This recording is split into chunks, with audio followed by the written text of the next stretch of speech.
Matius 19, Matius 16:19 yang sama pernyataan atau tidak dengan ayat 22 tadi. Kepadamu akan kuberikan kunci kerajaan surga. Apa yang kau ikat di dunia ini akan terikat di surga, dan apa yang kau lepaskan di dunia ini akan terlepas di surga. Fernando, sekarang kau tahu kenapa dipanggil Bapa? Paus? Tahu Romo, tahu. Karena dia menerima Kunci, dan kunci itu adalah kuasa Romo. Karena itu di dalam Kisah 15 ayat 7, Petrus bilang apa? Sejak semula Allah sendiri yang pilih saya di antara kalian. Kisah Rasul 15 ayat 7. Sesudah beberapa waktu lamanya berlangsung pertukaran pikiran mengenai persoalan itu, Petrus berdiri lalu berkata kepada mereka, "Hai saudara-saudara, kamu tahu bahwa telah sejak semula Allah memilih aku dari antara kamu." Tahan dulu, cukup. Kalian tahu bahwa sejak semula Allah pilih saya dari antara kalian. Untuk apa? Lanjut. Supaya dengan perantaraan mulutku, bangsa-bangsa lain mendengar berita Injil dan menjadi percaya. Fernando, pilih dia sejak semula jadi apa? Yang pertama, kuasa menjala manusia. Lukas 5 ayat 10. Dan engkau akan heran di sini. Kalau semua pendeta bilang kami dipercayakan untuk menjala manusia, hati-hati. Di situ di hadapan dua rasul yang lain, Yesus hanya omong kepada Petrus. Demikian juga Yakobus dan Yohanes, anak-anak Zebedeus yang menjadi teman Simon. Lalu Yesus berkata kepada Simon, "Jangan takut. Mulai dari sekarang, engkau akan menjala manusia." Fernando, di situ ada rasul siapa? Yakobus dan Yohanes Romo. Lalu kenapa dia bilang hanya kepada Petrus, engkau akan menjadi penjala? Kenapa tidak bilang kalian akan menjadi penjala? Sejak semula waktu dia dipilih. Sekarang di hadapan para rasul pakai TB1. Perhatikan, di hadapan para rasul. Yohanes 21 ayat 15. Di hadapan di antara para rasul, siapa yang dipilih untuk jadi gembala? Pernahkah engkau membaca itu? Ya. TB1 langsung sih. Ya, baik, Pater. Sorry, ada kumbang api, Pater. Oh, tidak apa, Santis. Ya. Yohanes 21 ayat 15. Sesudah sarapan, Yesus berkata kepada Simon Petrus, "Simon anak Yohanes, apakah engkau mengasihi aku lebih daripada mereka ini?" Tahan. Jawab, "Ya." Fernando, di hadapan para rasul yang Yang lain Romo. Simon, Petrus, apakah engkau mengasihi saya lebih dari yang lain ini? Apa kata Petrus? Jawab Petrus kepadanya, "Benar Tuhan, engkau tahu bahwa aku mengasihi engkau." Apa kata Yesus? Yesus kepadanya, "Gembalakanlah domba-dombaku." Dari antara 11 rasul, karena waktu itu tidak ada siapa? Tidak ada Yudas, sudah mati tuh. Di antara para rasul, siapa yang dipilih untuk jadi gembala kawanan Yesus punya? Peter Romo. Siapa? Petrus. Petrus ya Romo. Engkau tahu di dalam kitab suci, satu-satunya rasul yang didoakan sendiri oleh Yesus, engkau tahu siapa itu? Dan tugasnya untuk meneguhkan rasul yang lain, engkau tahu itu siapa? Sekarang Engkau tahu pernah Romo. baca? Mau buktikan siapa yang didoakan oleh Yesus secara khusus dan tugasnya untuk meneguhkan saudara-saudaranya? Petrus Romo. Lukas 22 ayat 32. "Simon, Simon, lihat, iblis telah menuntut untuk menampi kamu seperti gandum. Tetapi aku telah berdoa untuk engkau, supaya imanmu jangan gugur. Dan engkau, jikalau engkau sudah insaf, kuatkanlah saudara-saudaramu." Simon, Simon, setan, iblis memaksa saya untuk menampi kalian. Artinya memecah belahkan kalian. Engkau tahu menampi? Memisah-misahkan antara yang beras dan yang apa itu yang masih ada. Dipisahkan. Untuk memisahkan kalian. Tetapi Yesus bilang, tetapi saya berdoa untuk kau. Dari orang mereka, kalian, orang kedua tunggal, jamak kepada kau, orang pertama tunggal. Untuk kau.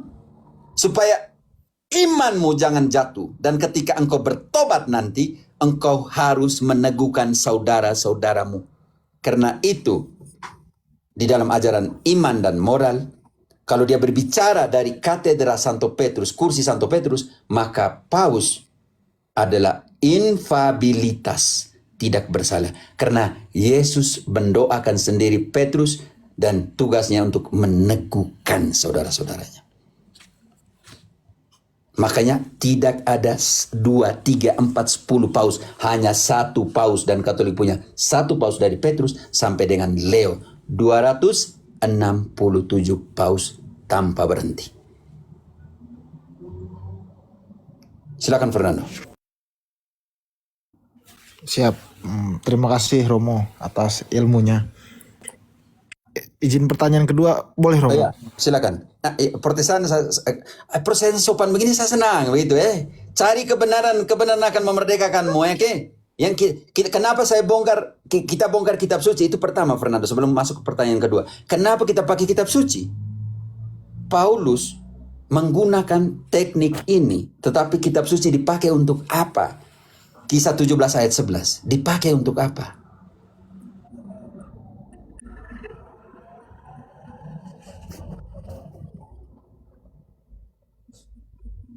Halo, Valentinus, bantu dulu. Iya, saya ada. Oke. Saya Pater. Oke, boleh Valen. Nah, gantian. Valen, bantu dulu. Oke.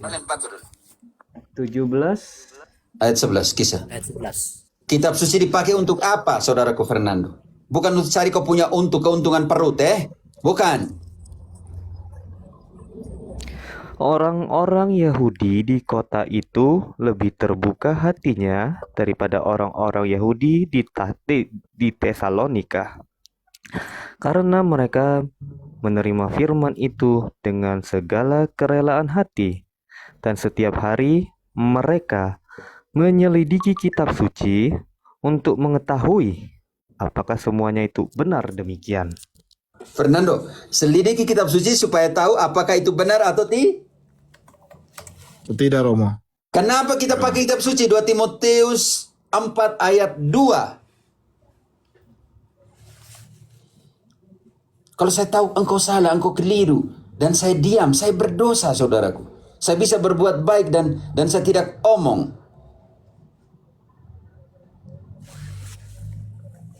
Lanjut Valen, lanjut. Gantian. Ini pengantar ke pertanyaan kedua, Santis. Sebentar lagi dipanggil mama Oh ya sudah, oke. 2 Timotius berapa Romo? 4 ayat. 4 ayat 2. Kenapa kita harus pakai kitab suci? Beritakanlah firman, siap sedialah baik atau tidak baik waktunya. Nyatakanlah apa yang salah, tegurlah dan nasihatilah dengan segala kesabaran dan pengajaran. Firman digunakan untuk itu. Waktunya. Ya. Sudah, karena firman itu digunakan untuk itu. Kenapa Fernando ayat 3 dan 4? Orang pergi cari dia punya guru-guru untuk puaskan telinga. Lanjut 3 dan 4. Karena akan datang orang tidak dapat lagi menerima ajaran sehat, tetapi mereka akan mengumpulkan guru-guru menurut kehendaknya untuk memuaskan telinganya. Mereka akan memalingkan telinganya dari kebenaran dan membukanya bagi dongeng. Karena itu, sebagai Protestan, kembali kepada kitab suci, Bible. Kalau kalian punya slogan, back to Bible, tetapi kembali kepada yang sesuai. Jangan yang dipelantir. Oke, pertanyaan keduamu. sebelum ke Kel. Kel, engkau tadi minta mau naik Kel. Engkau dari mana?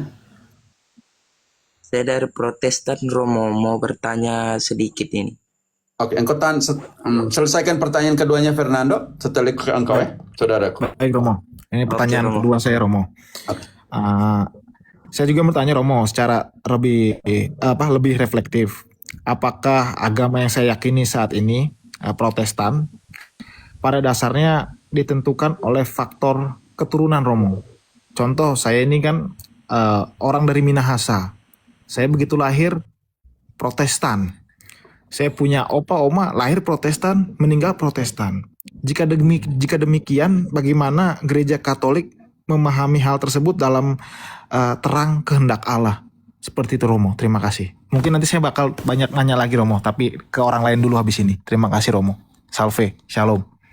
Oke, Fernando, kita pakai pengalamannya Santo Paulus. Paulus tuh orang apa, Fernando? Agama apa?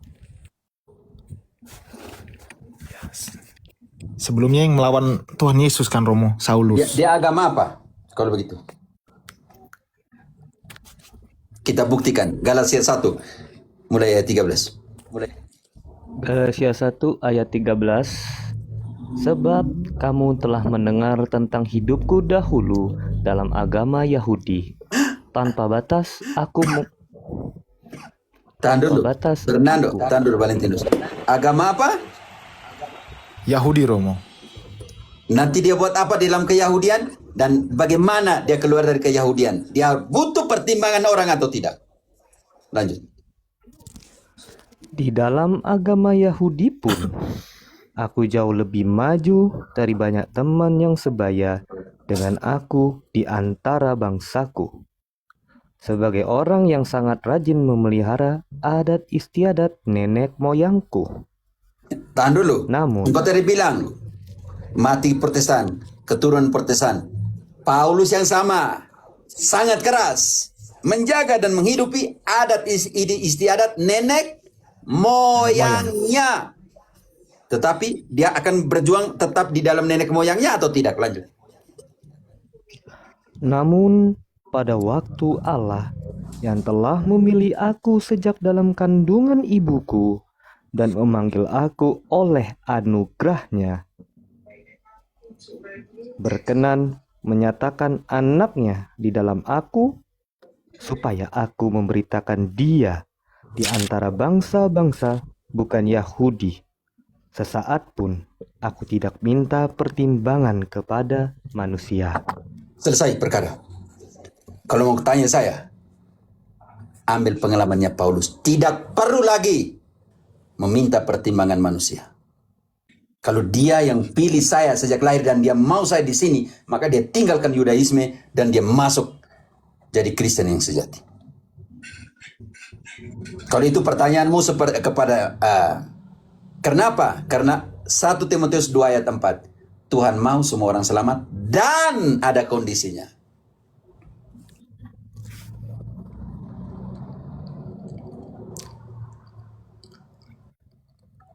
1 Timotius 2 ayat 4. Ada yang ganggu saya kaca pembesar ini.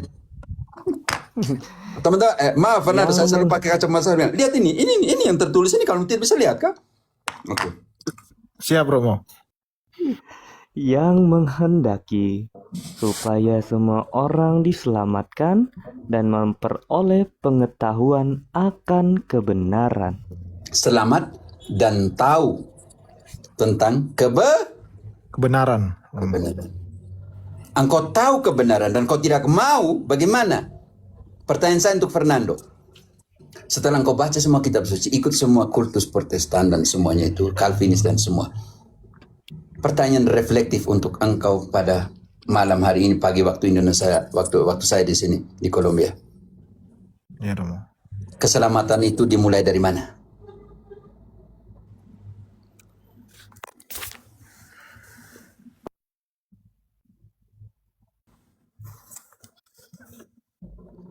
Fernando, keselamatan itu mulai dari mana?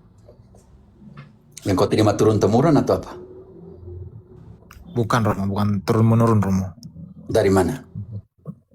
Kalau dalam Protestantisme, di dalam iman tumbuh dari pendengaran, oke, dan semuanya. Itu pendengaran oleh pewartaan firman dan semuanya. Tapi saya mau tanya engkau, Protestan mengajarkan keselamatan sola fide, sola gratia. Oke. Hanya karena rahmat, hanya karena kasih karunia, hanya karena iman. Betul. Iman itu, tapi ingat, iman itu tumbuh dari Roma 10 ayat 17 dulu. Roma 10 ayat 17. Sebentar, ini malah ke 16. Sebentar. Oke, 17. Jadi, iman timbul dari pendengaran, dan pendengaran oleh firman Kristus. Sekarang supaya firman sampai kepada engkau dan menumbuhkan iman itu, dia harus Diwartakan Romo. dia harus Diajar Romo. Turun ke ayat 13. Mulai. Sebab siapa saja yang berseru kepada nama Tuhan akan diselamatkan. Namun, bagaimana orang dapat berseru kepada Dia yang belum mereka percayai? Bagaimana orang dapat percaya kepada Dia yang belum pernah mereka dengar? Bagaimana orang dapat mendengar tentang Dia jika tidak ada yang memberitakannya? Tahan di sini. Kata kunci akan muncul di sini. Bagaimana selanjutnya?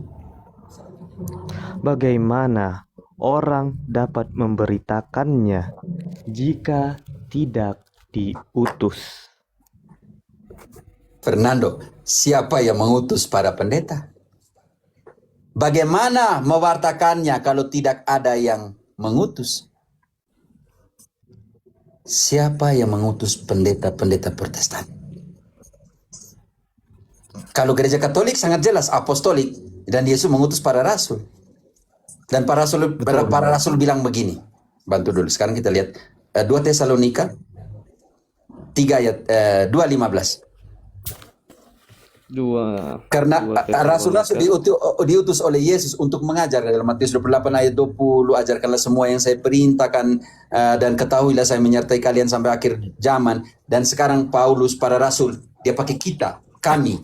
Artinya para rasul, dia mengajarkan kepada gereja, dan gereja meneruskannya itu, dan harus berpegang teguh kepada ajaran yang diajarkan oleh para rasul, karena para rasul menerima dari Yesus. Karena itu di dalam 2 Tesalonika 2 ayat 15, Paulus bilang apa?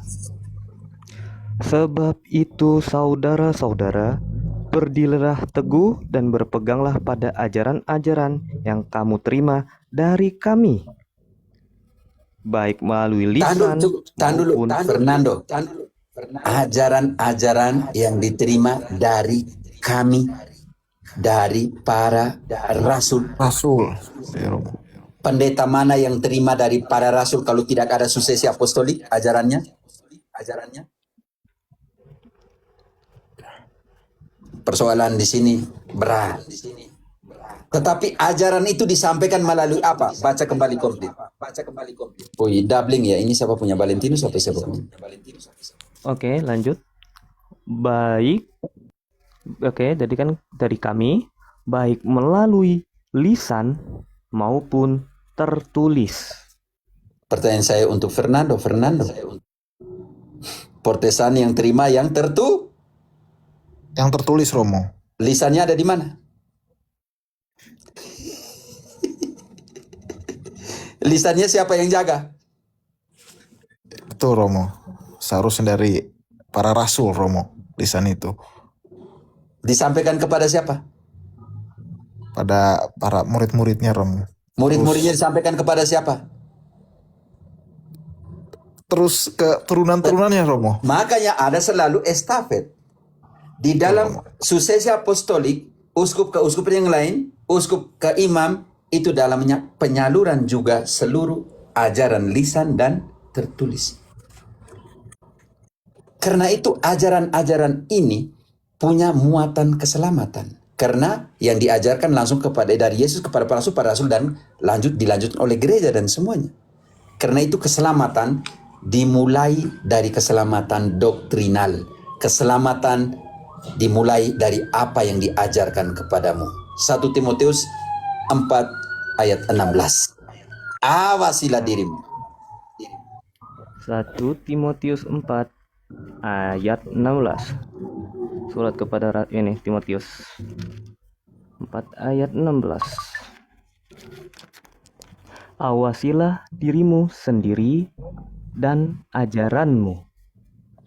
Bertekunlah dalam semuanya itu, karena dengan berbuat demikian engkau akan menyelamatkan dirimu dan semua orang yang mendengar engkau. Fernando, Calvinis mengajarkan double predestinasi, selamat, dan sampai sana selamat, walaupun engkau pembunuh, pemerkosa, dan semuanya. Yang itu tidak diajarkan oleh kitab suci. Iya betul Romo, saya tahu itu ajaran udah ada ininya lah, udah ada jalannya masing-masing orang-orang.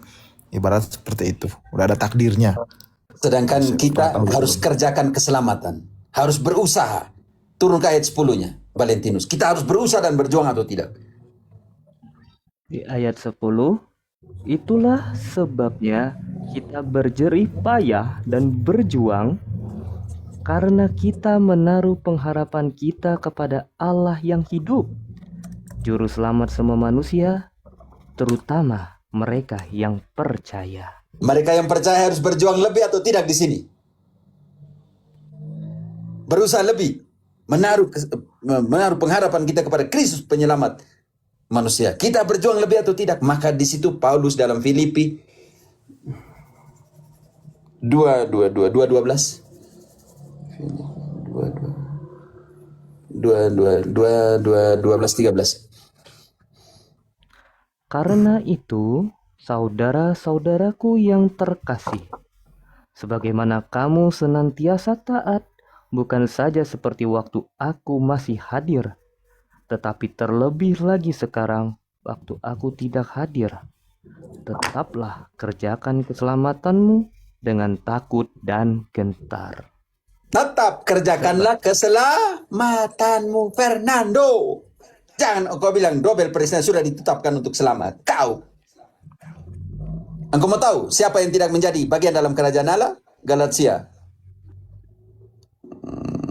5:25-19-21. Yang melakukan itu tidak mendapat bagian dalam kerajaan Allah. Sedangkan Calvinis menekan kalian sudah ditentukan jadi selamat. Menantang semua Yesus dan para rasul yang mengajarkan. Galatia 5 ayat 19. Perbuatan daging telah nyata, yaitu percabulan, kecemaran, hawa nafsu, penyembahan berhala, sihir, perseteruan, perselisihan, iri hati, kemarahan, kepentingan diri sendiri, percekcokan, perpecahan, kedengkian, mabuk-mabukan, pesta pora, dan sebagainya. Terhadap semuanya itu kuperingatkan kamu, seperti yang telah kulakukan dahulu, bahwa siapa saja yang melakukan hal-hal demikian tidak akan mendapatkan bagian dalam kerajaan Allah. Calvinis mengajak, kamu sudah berjatuh, kamu tidak bisa lagi kerjakan keselamatan. Tuhan yang menentukan kamu sudah selamat. Makanya ini Luther bilang begini, pecca fortiter crede fortium. Berdosalah sepuas tenagamu, percayalah sekuat tenagamu, dosamu sudah selesai. Dan dia pernah dalam satu table talk dia bilang begini, berbuatlah cabul 1000 kali dalam sehari, hanya dengan percaya kalian sudah diselamatkan. Gila pernyataan seperti itu. Itu yang kamu percaya, Fernando? Kamu percaya bahwa dia tukang bunuh, dia tukang perkosa, dia tukang mabuk, dia tukang kasih pecah, di sana dia selamat? Sedangkan yang tadi ada 15 item tentang perbuatan daging yang tidak mendapat bagian dalam kerajaan Allah kalau tidak bertobat.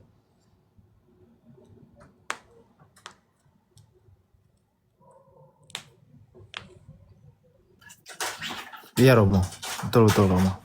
Carilah terus kebenaran, oke Fernando? Katolik tidak pernah memaksa engkau jadi Katolik. Oke, Ya Romo, mohon dengan doanya Romo. selalu selamat datang ya. Selamat datang. Iya, ya Romo. Ini Mohon juga doanya Romo. ya. Mohon doanya Romo.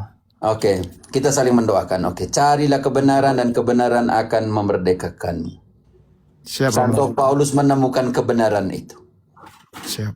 Dia hanya bilang sekarang setelah dia menemukan kebenaran, dia bilang gereja yang adalah tiang penopang dan dasar kebenaran, bukan saya, bukan perorangan. 1 Timotius 3 ayat 15. Apa yang menjadi tiang penopang dan dasar kebenaran? Tiang penopang dan dasar kebenaran. 1 Timotius 3 Ayat 15. 15. Jadi, jika aku terlambat, engkau sudah tahu bagaimana orang harus hidup dalam keluarga Allah, yakni gereja dari Allah yang hidup, tiang penopang dan dasar kebenaran. Di Protestan semua berpikir semua benar. Bisa begitu kan Fernando? Iya Romo. Sedangkan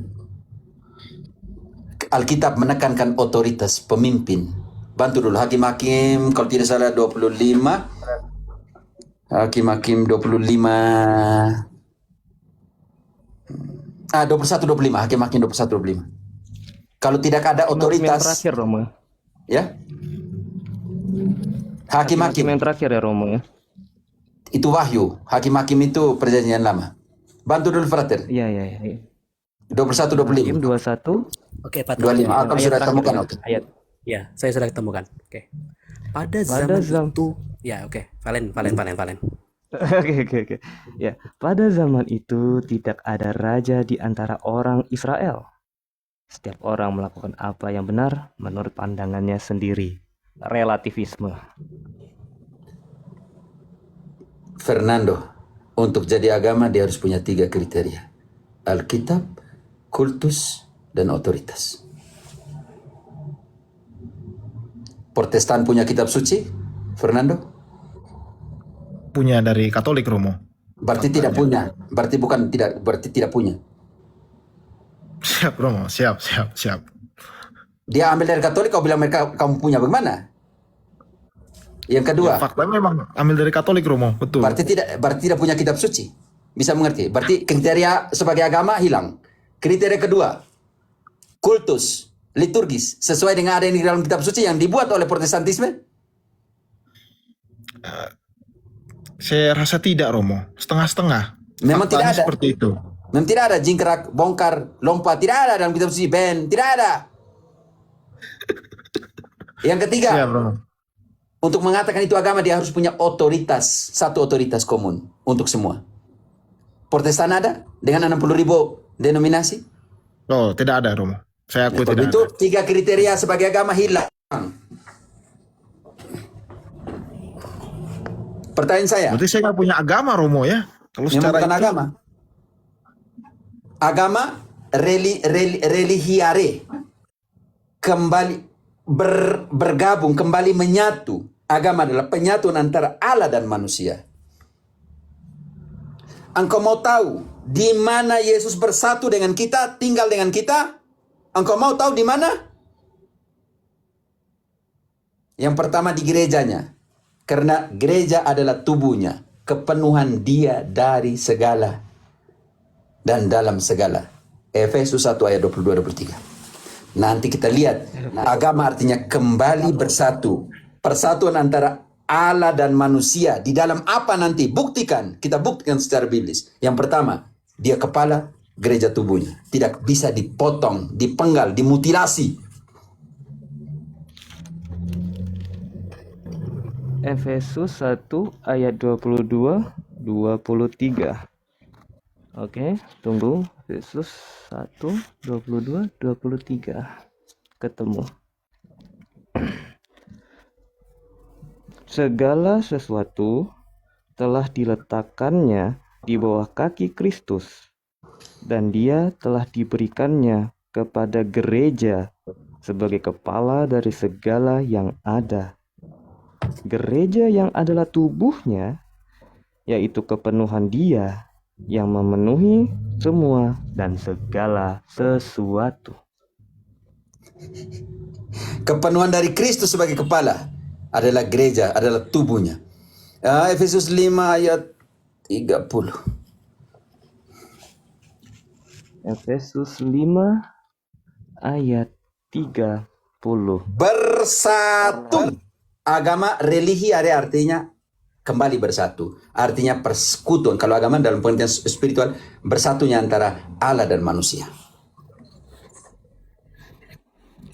Karena kita adalah anggota tubuhnya. Efesus 5 ayat ke-30. Iya, Romo, itu Efesus Oke, lanjut, 5 ya. ayat ke-30. Maaf. Karena Lanjut. kita adalah anggota tubuhnya. Lanjut, sekarang 31.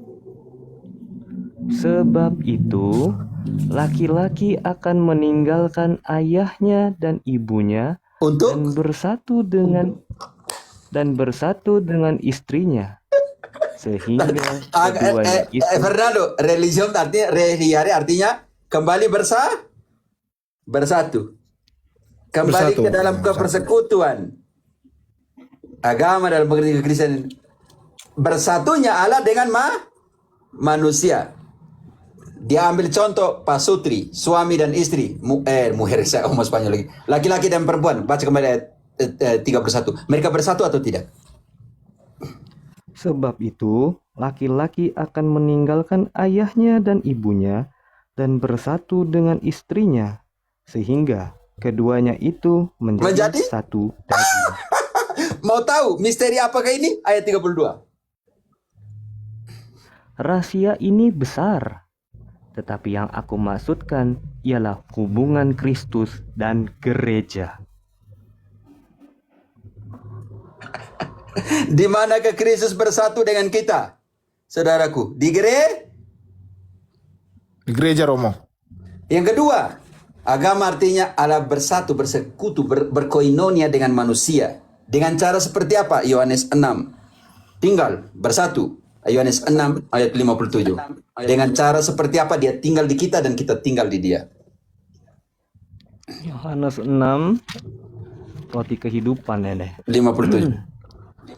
57. Sama seperti Bapa yang hidup mengutus aku, dan aku hidup oleh Bapa. Demikian juga siapa saja yang memakan aku, akan hidup oleh aku. Karena kita hidup oleh Kristus, maka dia harus tinggal di dalam kita dan kita di dalam dia. Ayat 56. Siapa saja yang makan dagingku dan minum darahku, ia tinggal di dalam aku, dan aku di dalam dia. Kembali bersatu. Valentinus. Fernando. Kenapa Protestantisme memutilasi kepalanya Yesus dari dia punya tubuh? Kalau dia datang malam ini ke Indonesia, dia akan pergi kemana yang menjadi tubuhnya? Sedangkan tubuhnya berkelahi. Adventis berkelahi dengan Saksi Yehova, Yehova berkelahi dengan karismatik, karismatik berkelahi dengan Calvinis, Calvinis berkelahi dengan Lutheran. Mana dia punya tubuh?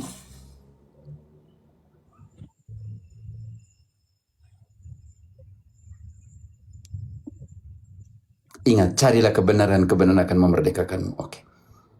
Begitu Fernando? Ya, terima kasih Romo. Mohon doanya Romo. Nanti kalau saya sering nanya, jangan pernah bosan Romo. Itu Tidak aja. akan pernah bosan, tidak akan pernah. Ini ada 1.200 layar yang lagi nonton ini. Dan saya yakin mayoritas teman-teman Protestan yang belum masuk ke room untuk apa. Selesai. Teman-teman, saya tidak pernah berkelahi dengan Protestan yang seperti ini.